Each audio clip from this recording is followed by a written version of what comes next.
Continuamos con la siguiente mesa que hemos titulado La inteligencia artificial en el sector público. Nos acompañan una serie de ponentes seleccionados por identificar distintos puntos de vista que queremos darle a esta mesa para analizar cómo la inteligencia artificial puede modificar la administración pública. Creo que todos somos conscientes que la administración pública tiene que cambiar su forma de funcionar, tiene que pasar de un modelo reactivo a un modelo proactivo y personalizado en el que las administraciones se dirijan a los ciudadanos ofreciéndoles servicios que encajen con sus necesidades. Actualmente, como todos sabemos, la administración es reactiva, es el ciudadano el que tiene que buscar en unas listas interminables de procedimientos cuál es aquel que le encaja y que quiere tramitar. La Administración tiene que cambiar su forma de gastar el dinero público, tenemos que ir a un principio de información pública, de transparencia y de, por supuesto, información de en qué, cómo y cuándo se gasta ese dinero público, un principio de rendición de cuentas. Y lo más importante, la Administración pública tiene que cambiar la forma de trabajar, tiene que simplificar los procedimientos, racionalizarlos, y es quizás aquí donde encuentro un gran aliado en la tecnología, poner al famoso ciudadano en el centro de los servicios, y por ello tenemos aquí a estos ponentes que nos van a contar cómo la tecnología o los diferentes elementos que la componen pueden ayudar a este gran objetivo que en definitiva es la gran asignatura pendiente que tiene la transformación digital, que es la transformación digital del sector público. Nos acompañan, empiezo por Pepe. Pepe, me he sacado aquí una chuleta de todos los cargos que tienes, profesor titular de Derecho, profesor titular de Derecho Administrativo, director del Máster de Derecho de las Telecomunicaciones, Protección de Datos y Sociedad de la Información de la Universidad Carlos III de Madrid. Nos continuamos con Asim, director de SAS, la plataforma de inteligencia artificial. Asim, llevas toda la parte del sector público. Estamos con Esther también, bienvenida.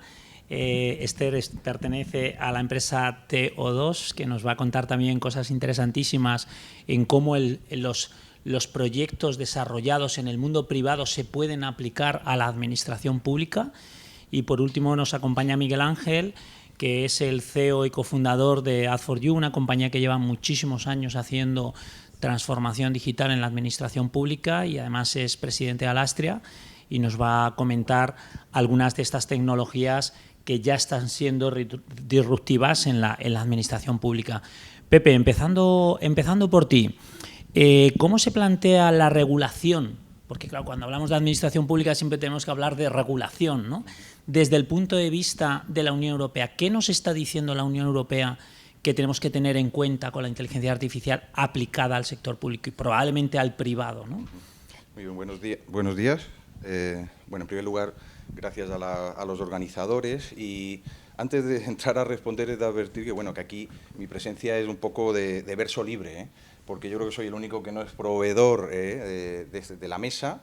Por lo tanto, puedo hablar del tema desde, en fin, la distancia objetiva y reflexiva que es la universidad, que por cierto me alegra comprobar que hay preocupación por la universidad a la luz de las críticas que se han oído en las otras mesas. Pero bueno, aceptamos con deportividad, esperamos que sean hechas desde el mismo nivel de autoexigencia. Y bueno, en cualquier caso también advierto que la orientación, digamos, de mi intervención aquí o de mi presencia, sobre todo, hablar de aspectos jurídicos. Creo que entre el público pues hay juristas, además de tecnólogos, con lo cual bueno, voy a tratar de buscar un punto de equilibrio entre los dos mundos para ofrecer, digamos, y completar la excelente ponencia que nos había dado Ana Caballero y precisamente hablar un poco pues de cómo se está regulando esto de la inteligencia artificial con especial incidencia en el sector público, porque efectivamente desde la Unión Europea existe preocupación. De hecho, todavía parece que esto es un poco de ciencia ficción, que aquí no pasa nada y tal. Bueno, yo llamo la atención en la renuncia del primer ministro holandés, Mark Rutte, que tuvo que renunciar a principios de 2021 por culpa de un algoritmo utilizado para controlar las ayudas públicas y reclamar en determinados casos. Resulta que estaba sesgado y hacía una discriminación, y eso provocó la caída de un gobierno, ni más ni menos.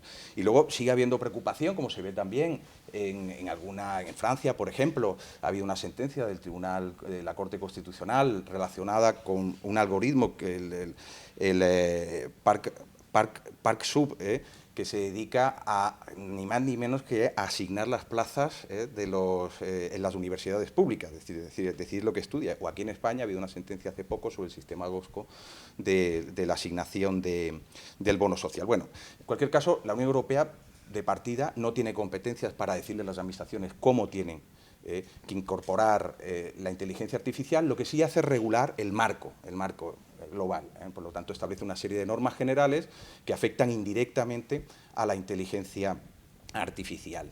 Y lo hace, o lo va a hacer, mejor dicho, de una manera específica, sobre todo con la propuesta de reglamento de ley de inteligencia artificial, que es una propuesta que se presentó en abril de 2021 y que se espera que se apruebe a finales de 2023 y que regulará la inteligencia artificial de manera transversal, por lo tanto, tanto para el sector privado como para el sector público, que es el que nos interesa.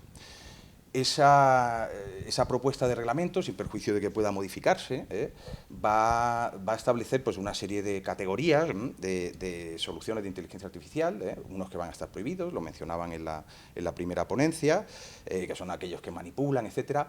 Otros que son los sistemas de alto riesgo, que son los interesantes, porque son los que tocan temas, digamos, críticos, que es de asignación, por ejemplo, pues, de recursos, los que tienen que ver con el uso en la educación, o, en fin, o que tienen que ver con la salud, etcétera, y esos sistemas van a tener que cumplir una serie de requisitos y tener que pasar por una evaluación de conformidad.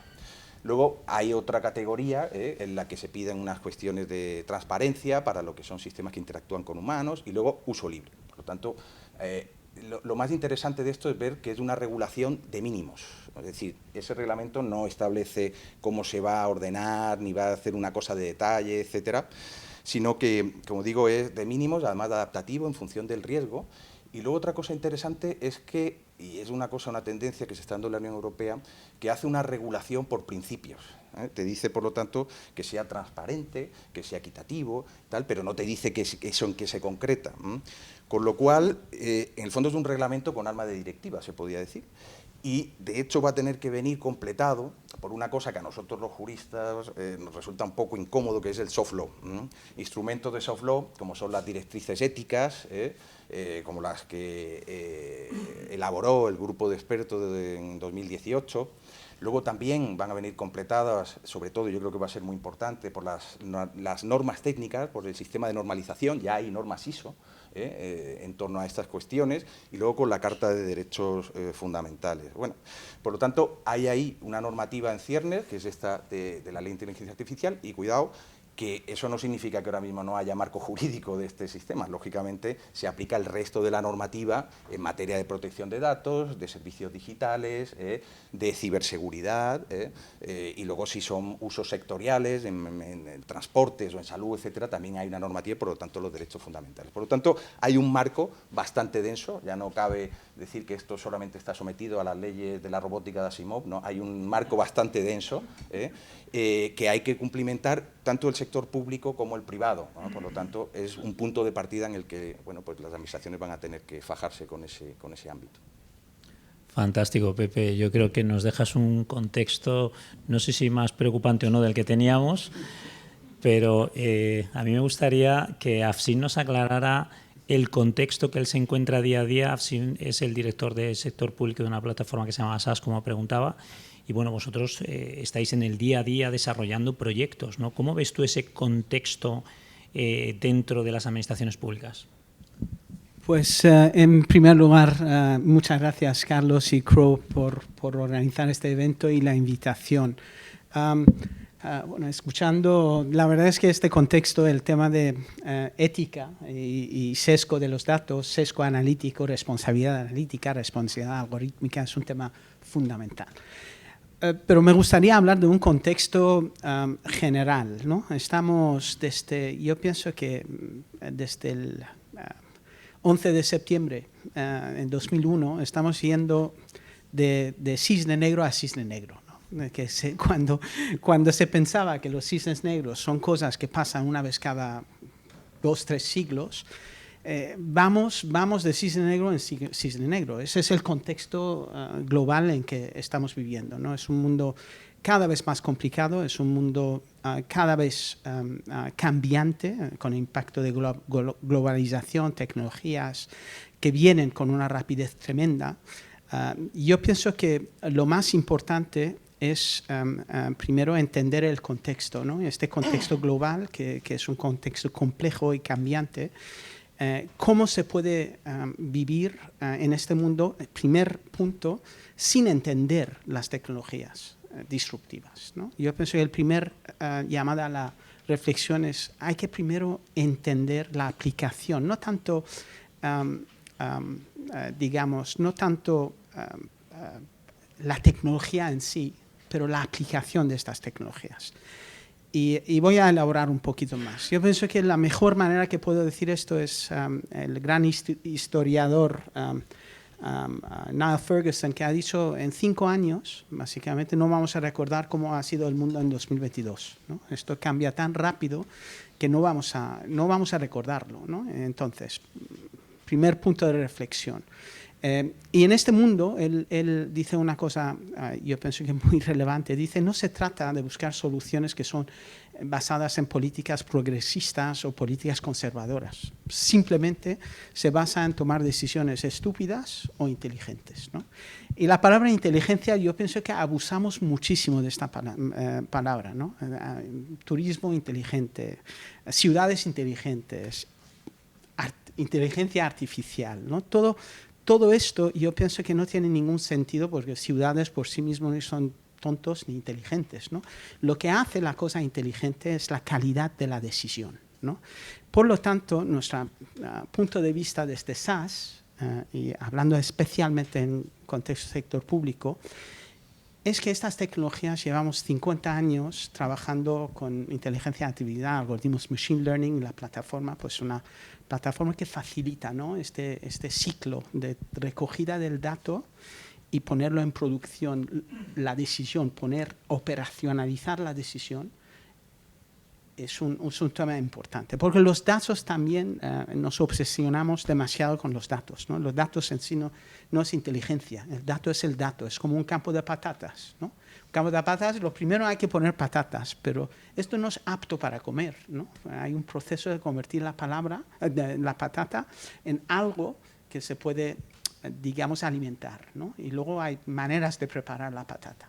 Pues el dato es igual, ¿no? Nosotros pensamos esto. Todo empieza, yo pienso, primero entender áreas de aplicación de estas tecnologías. Estas tecnologías, desde nuestra perspectiva, no es para reemplazar la decisión humana, sino es para mejorar la calidad de esta decisión. Esto es muy, muy importante. En este contexto, nosotros vemos la importancia de buscar el contexto de la aplicación y esto empieza por las preguntas. El mundo, hablamos de preguntas, en vez de Big Data, me gustaría escuchar la palabra de Big Pregunta, ¿no?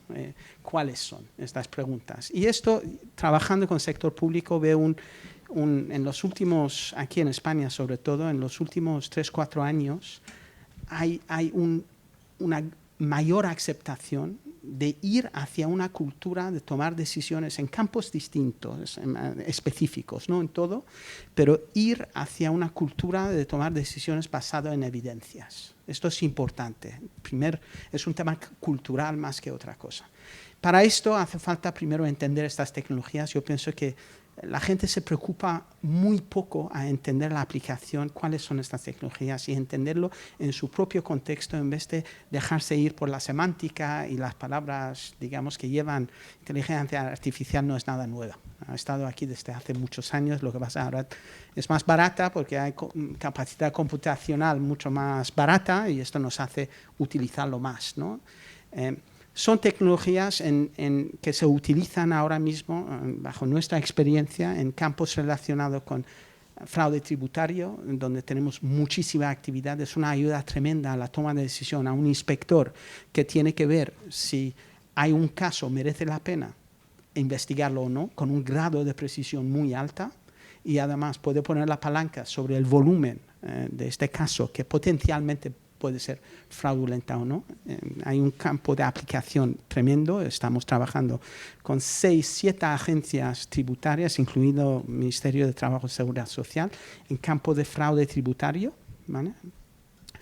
Y fraude en seguridad social, etcétera. Es un campo importante y tenemos experiencia en trabajar, aplicarlo tanto a nivel de tributos centralizados, como regional, como local. Las 3 capas de la administración, aplicaciones distintas y campos distintos. Siguiente área de aplicación importante para nuestro entorno sanitario, que yo pienso con el espacio, con los fondos y espacio compartido de datos sanitarios que va a sacar ahora SCAD, es un campo de operación enorme de aplicación y es un campo que va a cambiar. Nosotros trabajamos en este campo con algunos hospitales muy avanzados ya a nivel de aplicación de estas tecnologías, justamente para buscar cohortes de población donde hay agrupando gente con el tema de diabetes, ¿no? Riesgo más alto de diabetes, y luego ir hacia una medicina más personalizada. También con el tema de COVID hemos montado todo el sistema que ha ayudado a la administración de gestionar la forma que la epidemia está expandiendo a nivel micro, y luego enlazar esto a una predicción muy precisa, por encima del 90-95% de precisión respecto a disponibilidad de recursos sanitarios que hace falta en la medida que va avanzando, en qué área y qué camas hospitalarias es uno de los parámetros de esto. Y luego, pues en seguridad pública, en un campo específico relacionado con violencia de género, ¿vale? Que ayuda al final, es la inspección otra vez, para asegurar que los recursos van a los casos que tienen más propensidad de ser casos de más alto riesgo, que sean casos de violencia por segunda vez. La primera nunca lo vas a captar, es siempre el segundo caso.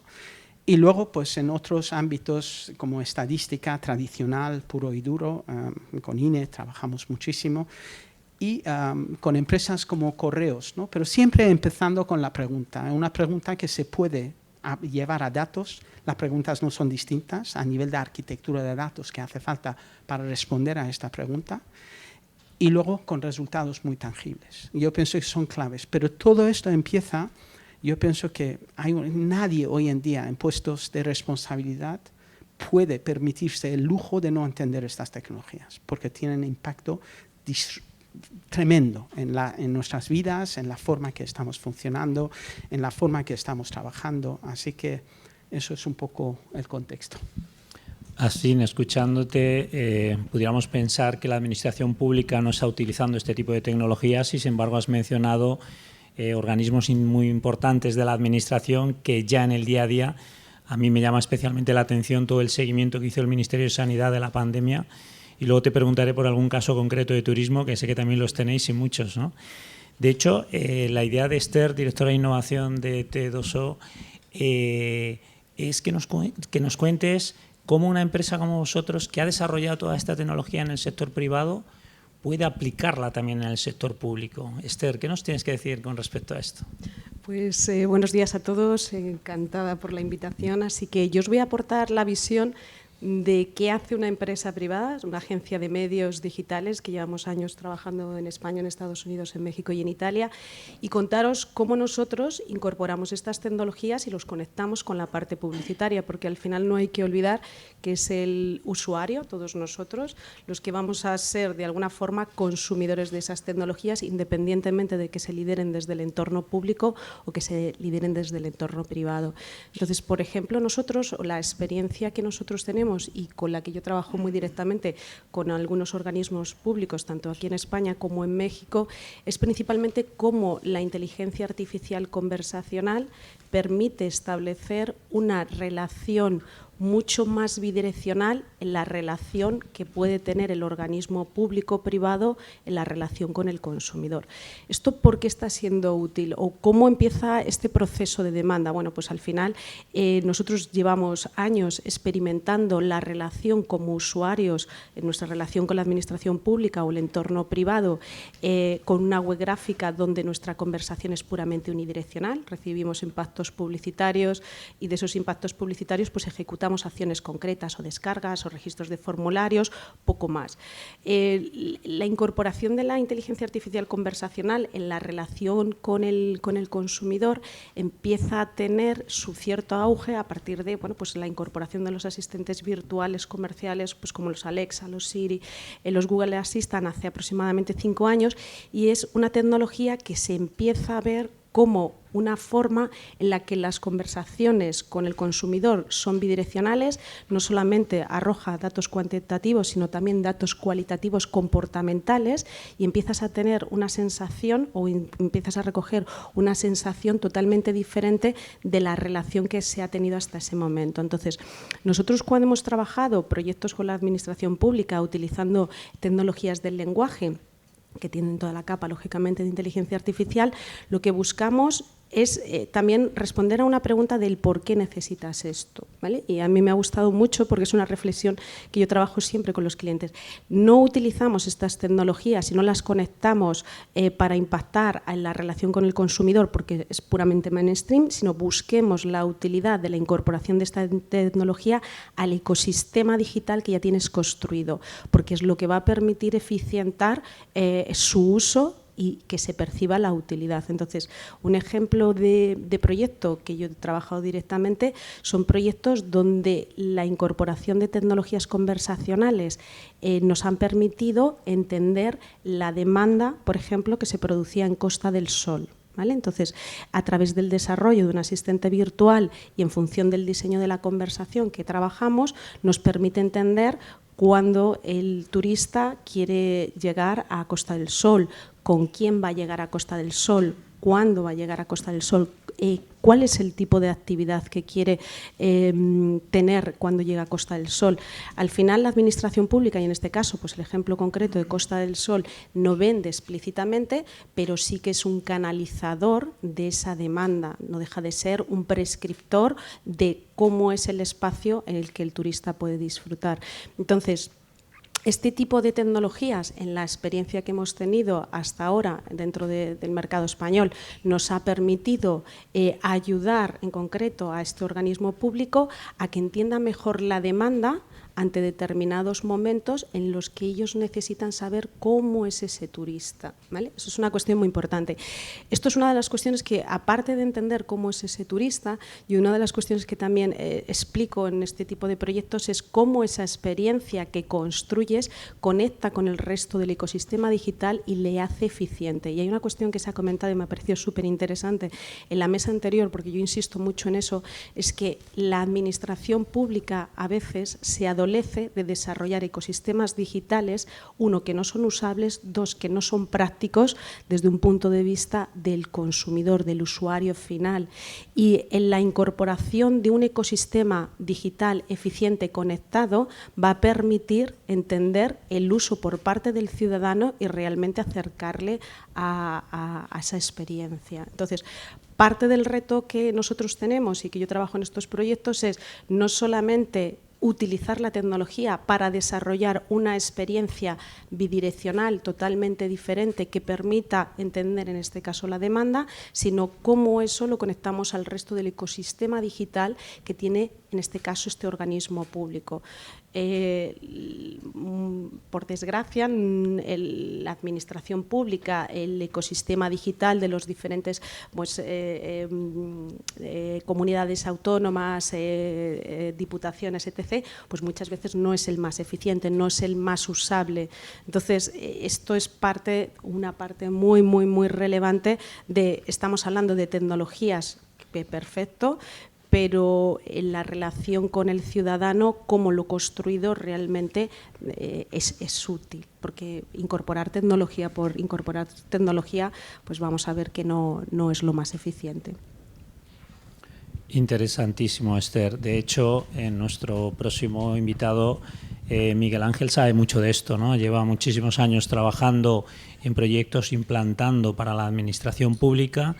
Y, Miguel Ángel, en todos estos años, ¿dónde crees o qué tecnologías crees que van a dar ese salto cuantitativo y cualitativo que mencionaba Esther con respecto a los servicios a los que tenemos que llegar para ofrecerles a nuestros ciudadanos? Bueno, Carlos, muchas gracias por la invitación, gracias a todos por estar aquí.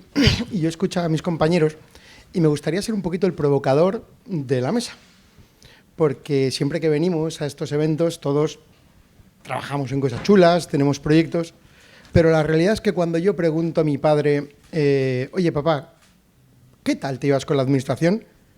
Él me dice, horrible. Entonces, yo creo que tendríamos que empezar a, 1, poner los problemas encima de la mesa.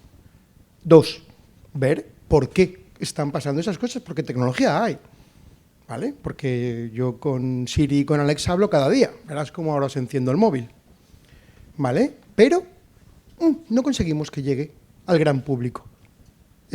Hay grandes industrias montadas alrededor de todo esto, están los gestores administrativos, que hay gente que te hace los papeles porque tú eres incapaz de hacerlos. ¿Por qué está pasando esto? ¿Qué nos está ocurriendo? ¿Por qué si tenemos tecnología tan buena no somos capaces de llegar?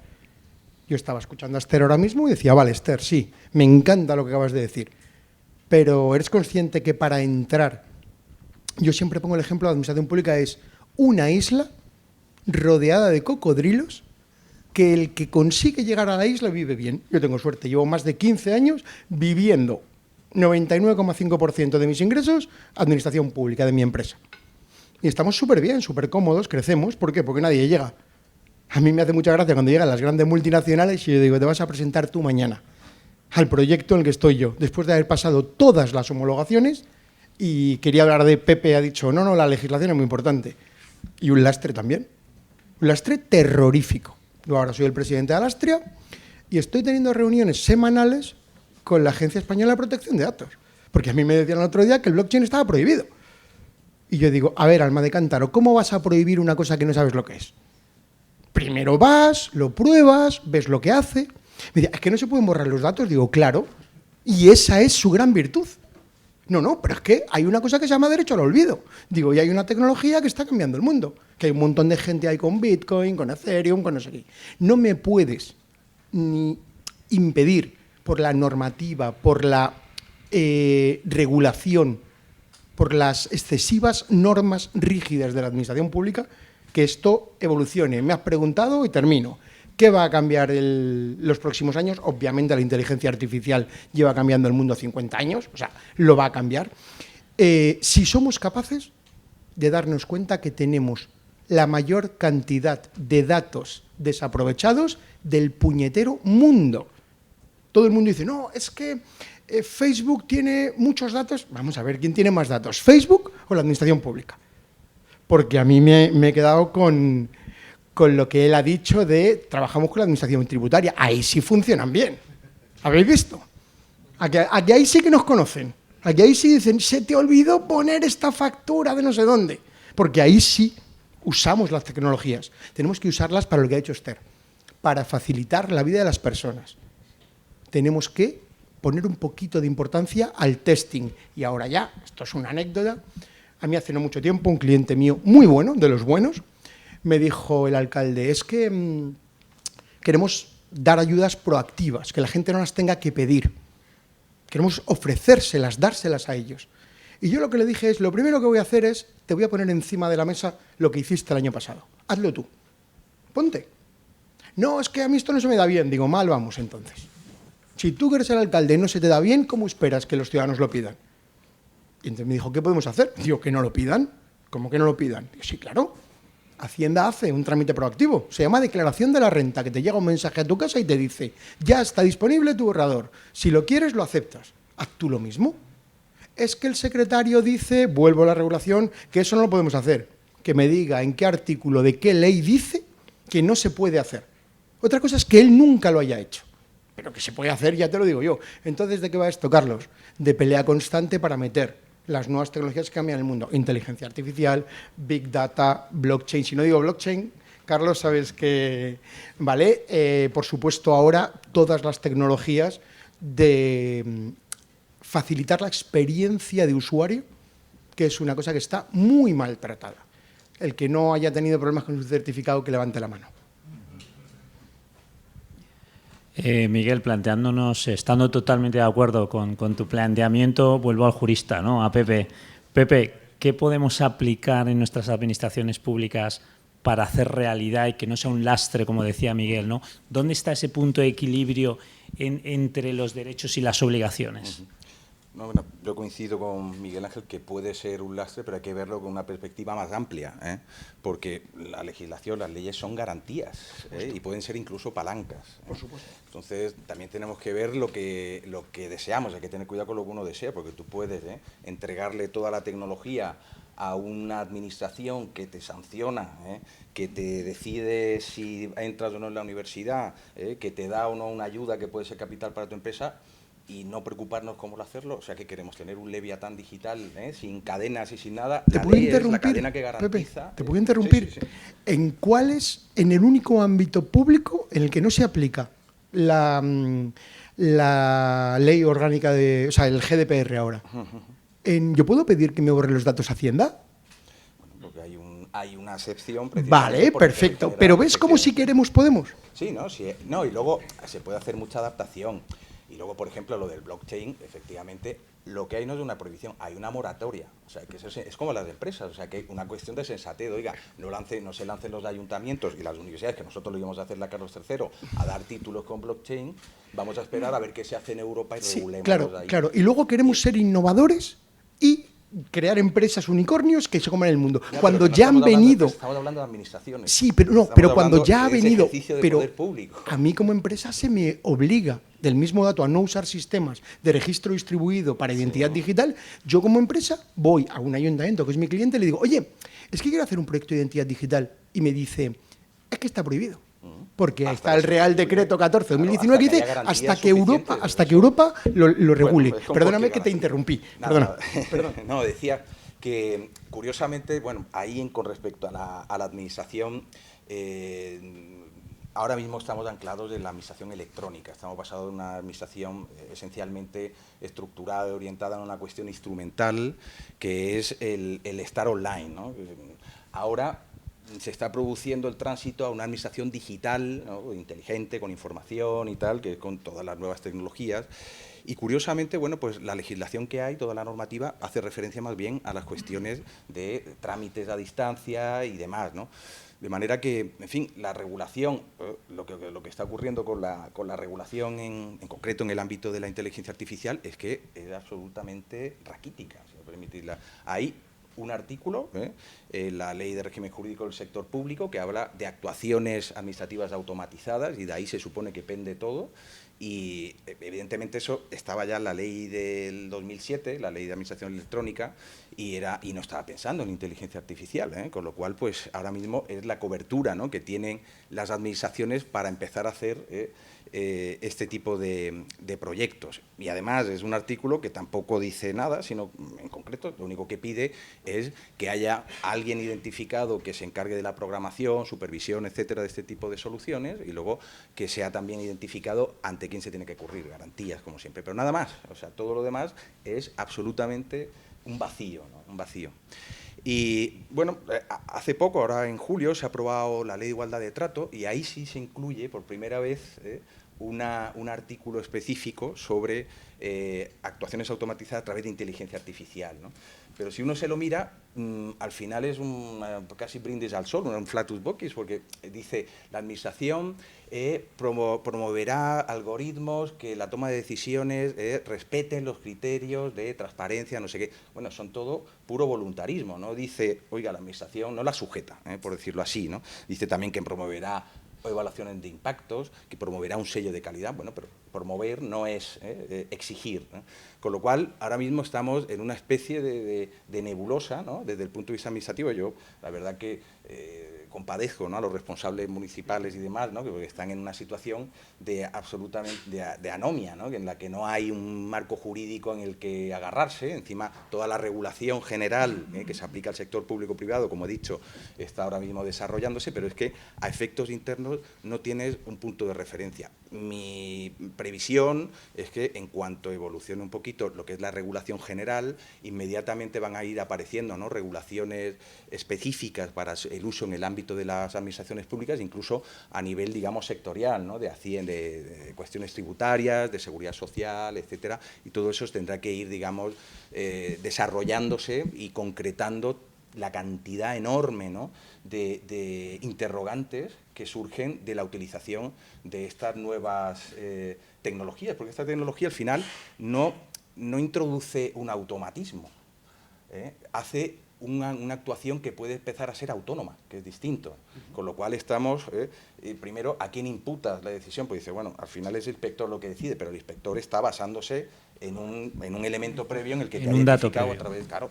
Entonces, puede ser puramente formal, ¿no?, con lo cual la reserva de humanidad es cuestionable. Tú puedes ponerlo en un papel, pero luego el humano dejar, ¿no?, a que sea el algoritmo el que en verdad decide. Es decir, son miles de interrogantes las que están planteando, que ya se surgieron con la administración electrónica y el uso de Internet, pero aquí es muy curioso además, porque a diferencia de Internet, cuando salió Internet, que es una tecnología disruptiva como no ha habido otra que nos ha cambiado la vida, nadie se planteó aprobar una ley de Internet. Ahora aquí hay una ley de hecho, pasó con la administración electrónica o digital que tú comentas, ocurrió que ahí sí hubo una ley, la 3940 y antes la 11/2007, que planteaba cómo regular las relaciones de los ciudadanos con la administración, ¿no?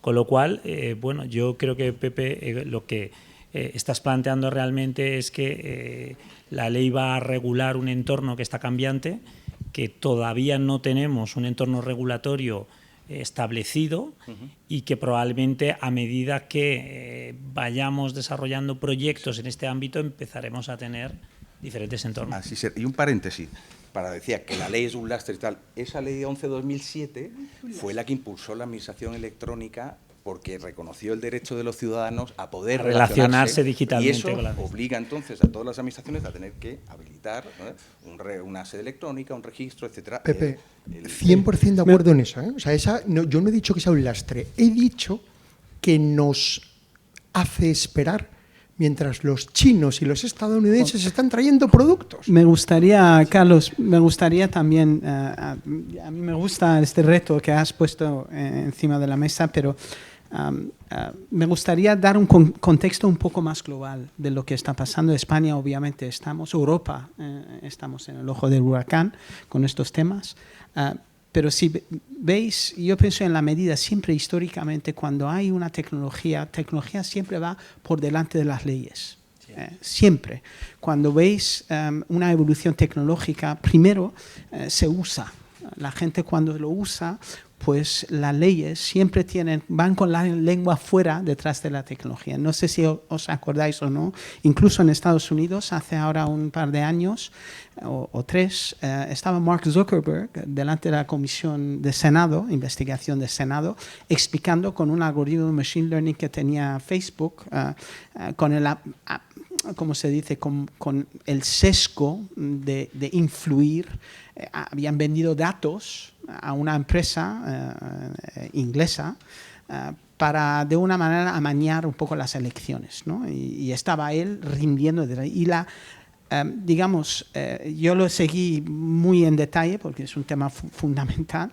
Y al final yo pienso que lo único que han dicho, pues no nos queda ningún remedio aparte de acelerar con las leyes para que estemos a la altura de la tecnología. Esto no es parable. Ahora dicho, estoy bien a favor de las leyes también. Yo pienso que es importante lo que has dicho. Nosotros, Europa no es China ni es Estados Unidos. Es cierto que a uso de los datos Estados Unidos, pues con Google, con Facebook, tienen nuestros datos y saben exactamente lo que hacemos, ¿no? Y en China es por otros fines, ¿no? Ahí están muy avanzados con inteligencia artificial, porque justamente no hay, tanto en Estados Unidos como en China, no existe un estado de bienestar que cuida a sus a sus ciudadanos. En Europa sí que la tenemos y yo pienso que tenemos que estar agradecidos, primero, que esto existe.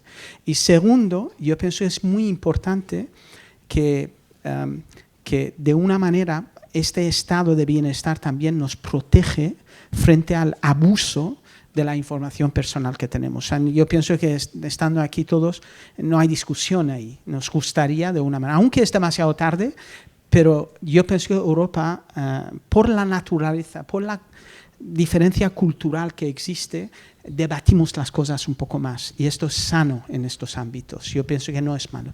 Es cierto que existen lagunas, ahora viene blockchain, ahora todas estas tecnologías, pero para mí blockchain ahora mismo es una solución buscando un problema, ¿vale?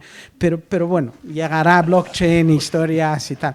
Aparte del tema de aplicación a cryptocurrencies, que yo pienso que es un ámbito de especulación y que están las agencias tributarias encima, esto os lo aseguro, pero básicamente este tipo de debate es muy, muy sano.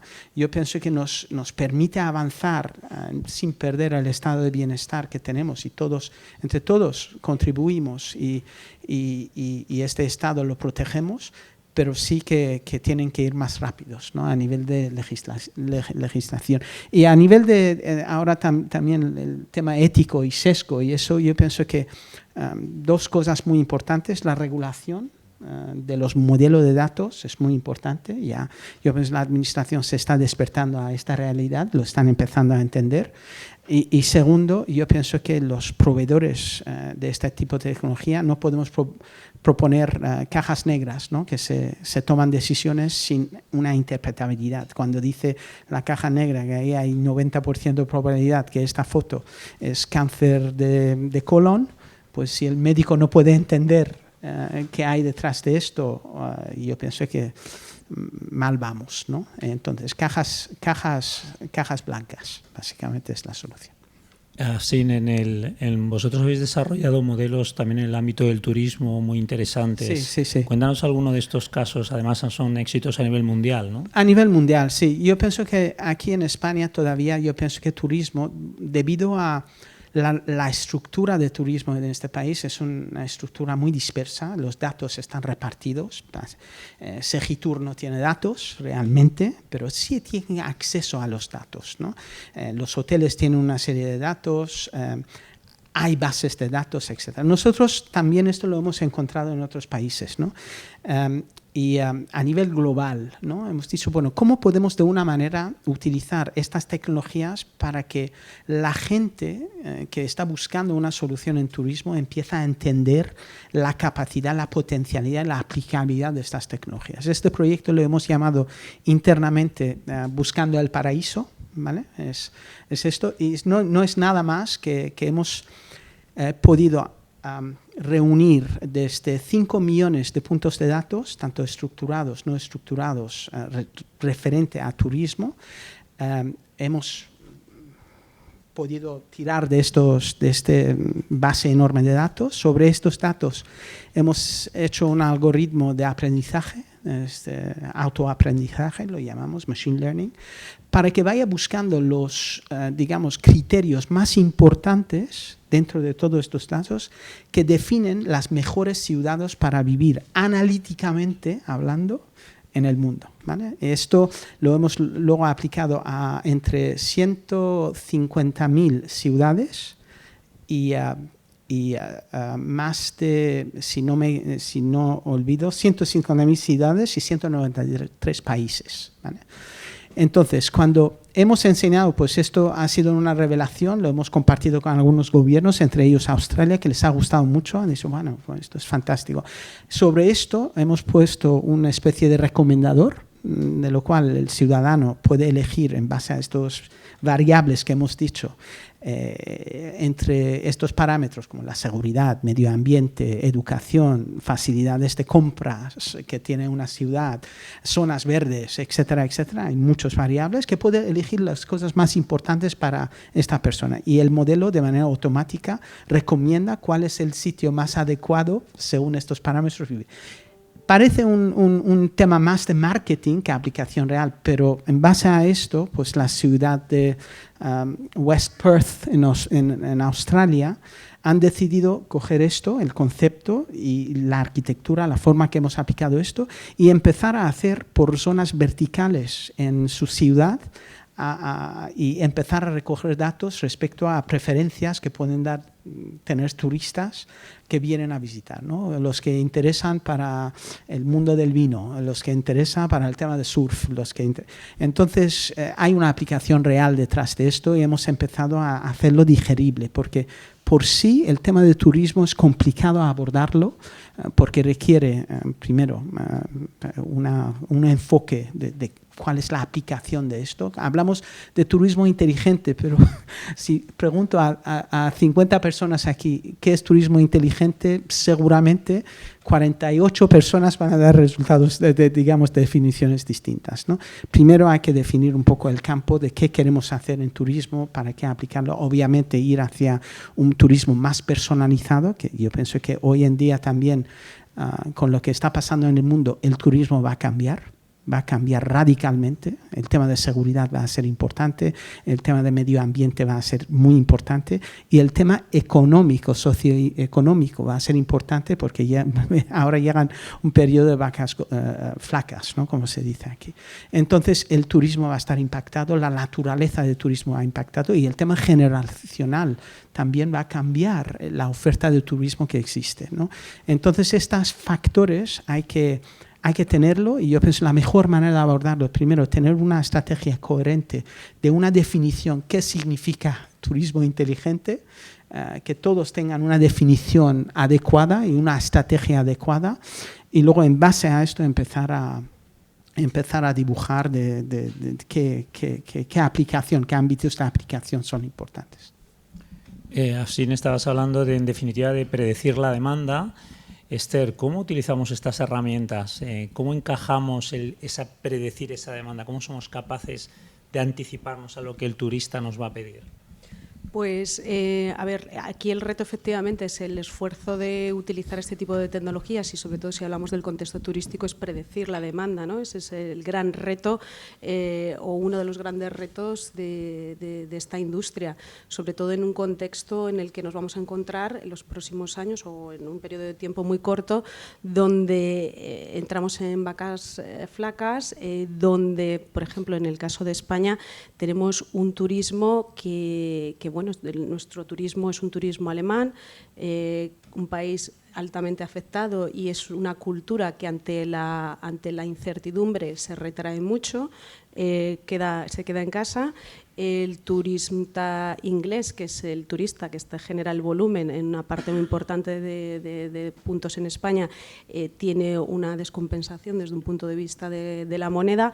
Entonces, el cómo nosotros con este tipo de tecnologías nos ayuda a predecir la demanda y la particularidad de esa demanda se convierte crítico. Por ejemplo, nosotros sí que utilizamos tecnología no tanto para el sector público, porque muchas veces el sector público como tal, a no ser que sea un organismo como Paradores, que sí que tiene un proceso de venta explícito y que está muy orientado a la conversión, nosotros utilizamos herramientas que nos ayuden a predecir la demanda dentro de país de origen para trabajar con el sector hotelero, ¿vale? Aquí el sector hotelero demanda de forma explícita y trabaja de forma muy concreta con herramientas que le ayuden a entender la demanda para ajustar la oferta, y eso es el pan de cada día que tiene la industria hotelera, que seguramente todos vosotros estáis al tanto, y que en el caso de la administración pública, debido a la gran cantidad de datos que efectivamente se genera a través de todo ese ecosistema digital, esa parte de información tendría que tener mucha más conexión con el entorno privado.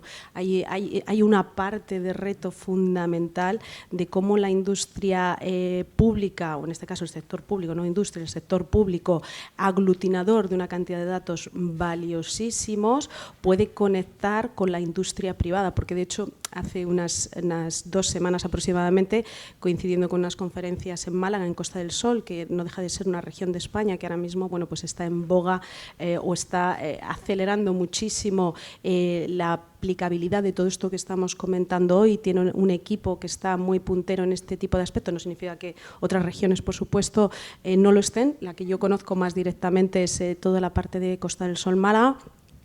Ellos mismos, la administración, ellos mismos reconocen que necesitan conectar con el entorno privado. Al final, el ejemplo más claro que yo vivo, pues, por ejemplo, con este organismo, es que ellos, entendiendo el uso de estas tecnologías, cómo son habilitadores de conocer cuál es la oferta que hay y la industria hotelera de gestionar la demanda. Entonces, esto es, vamos, crítico no, critiquísimo. Y ellos mismos reivindican cómo el sector público y el sector privado tienen que estar hiperconectados, porque el sector privado tiene no solamente herramientas, sino tiene una velocidad de adaptar todo ese comportamiento mucho más rápido que la administración pública. Entonces tiene que haber un match y es parte probablemente de la evolución natural que tendremos a corto y medio plazo en una industria como esta. De hecho, dentro del plan 30, ¿no? el plan que tenemos ahora mismo para impulsar el sector turístico, en varios sectores, pero uno de ellos el turístico, se busca esa conciliación o esa conexión del público-privado para generar datos de valor y que tenga un impacto directamente sobre el sector, porque una cosa que has comentado, efectivamente tenemos un sector muy irregular, tenemos una industria de turismo súper irregular desde un punto de vista de servicios. Miguel Ángel, ahora tenemos un gran aliado con los Next Generation, porque realmente para hacer todo lo que están comentando nuestros invitados hace falta dinero. Y resulta que Next Generation es un fondo, un instrumento que nos permite, nos concede la Comisión Europea para desarrollar, entre otras líneas, el I+D+I y las tecnologías, y entre ellas, en un lugar muy destacado, la inteligencia artificial. ¿Estos fondos cómo crees que pueden aplicarse para acelerar este proceso de transformación digital que parece ser que tanto necesitan nuestras administraciones públicas? Lo voy a decir 2 veces. 183.800 millones de euros, ¿vale? Como cuando yo vi el número la primera vez escrito dije, no, esto no puede ser verdad, esto es un 18% del PIB, 183.800 millones de euros, 184 unicornios. Esas empresas que cuentan, que hay empresas que valen 1.000 millones, 184. Eso es lo que tenemos la oportunidad de gastar antes del 31 del 12 del 26, y ¿sabéis cómo vamos? Somos el último de los 27. Salieron noticias la semana pasada, España va al 27 de 27. Ayer se cargaron a la persona del Ministerio de Hacienda, no sé si alguien del Ministerio de Hacienda me va a odiar, porque antes me he metido con ellos, ahora me voy a meter con Hacienda. Cuando ha dicho Esther lo del Open Data, yo llevo 2 semanas peleándome con, sabéis que hay una cosa que se llama la Base de Datos Nacional de Subvenciones, que solo te deja descargarte los datos de 50.000 en 50.000. Entonces yo mandé un mensaje y dije, oye, que quiero acceder a la base de datos, que es pública. ¿Me dais acceso, porfa? Y me han contestado que me mandaban el manual del buscador. Y le dije, no, si yo ya buscar sé, que lo que quiero es poder usar esos datos que son tuyos y míos para poder sacar valor. Estoy en la pelea, ya os contaré cómo acaba. Con la base de datos de licitaciones públicas, con PLACE, yo presumo de tener un robot que analiza todas las licitaciones de este país, todas las licitaciones que yo he necesitado. Mi vida es licitar, con lo cual quiero saber lo que va a poner mi competencia. Quiero saber qué contrata este ayuntamiento, esta comunidad autónoma, si puedo antes. Quiero analizar cuándo acaban los contratos. Pues yo me he hecho, porque ellos sí tienen un átomo de datos públicos, yo me he puesto una maquinita allí a escuchar para luego tomar decisiones con, como decía él, con inteligencia. Los datos públicos son oro. Y cuando vas a pedirlo, ¿sabéis lo que os dicen? Que tengas suerte. Te pones bruto, empiezas a usar la ley de transparencia, las leyes ahí son un catalizador. Y le dices, oye, mira, que te lo llevo al contencioso, que voy a ganar.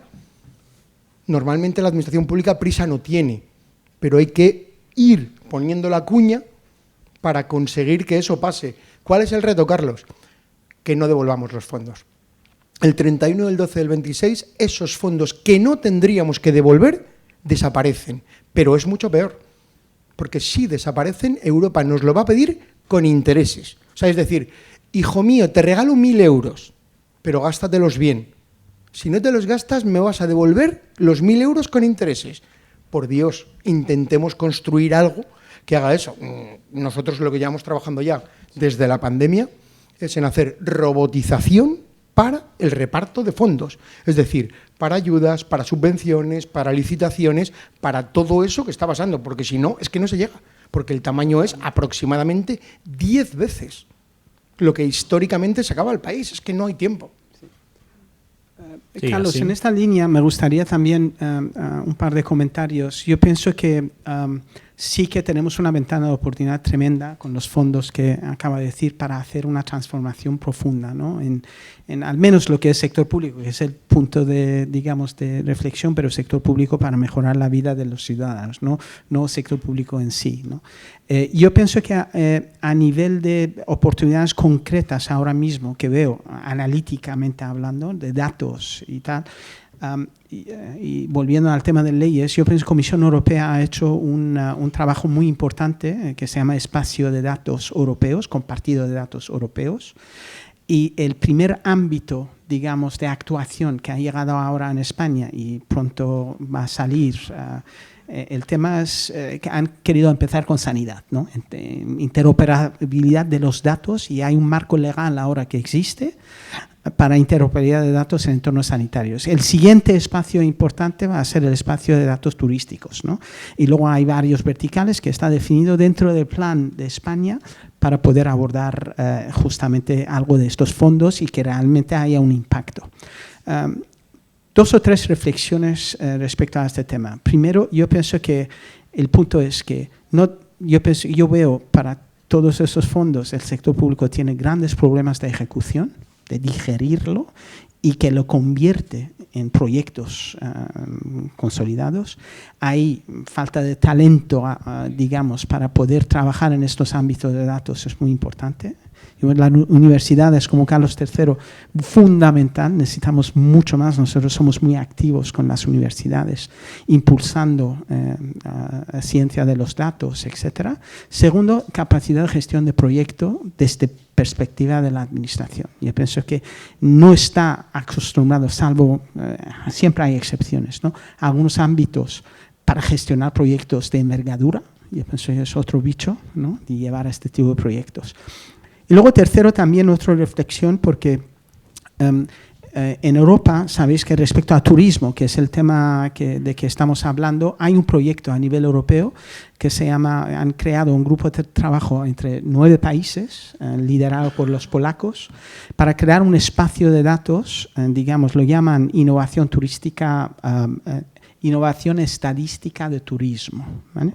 Este proyecto, hay un grupo de trabajo, llevan un año trabajando respecto a esto, pero puro a nivel de los datos, y han llegado a la conclusión que los datos pues sí que pueden definir una arquitectura de datos, pero que el proyecto no es viable debido al hecho que no tienen muy claro los ámbitos de aplicación, ¿no?, de esto. Entonces, yo pienso que relacionado con este tema, vuelvo a lo que he dicho que es principal, ¿no?, que se interesan los que tienen que tomar decisiones respecto a estas tecnologías, que son facilitadores, que son complementarios a la decisión, tener muy claro el marco de actuación y luego tirar de fondos con proyectos realmente relevantes.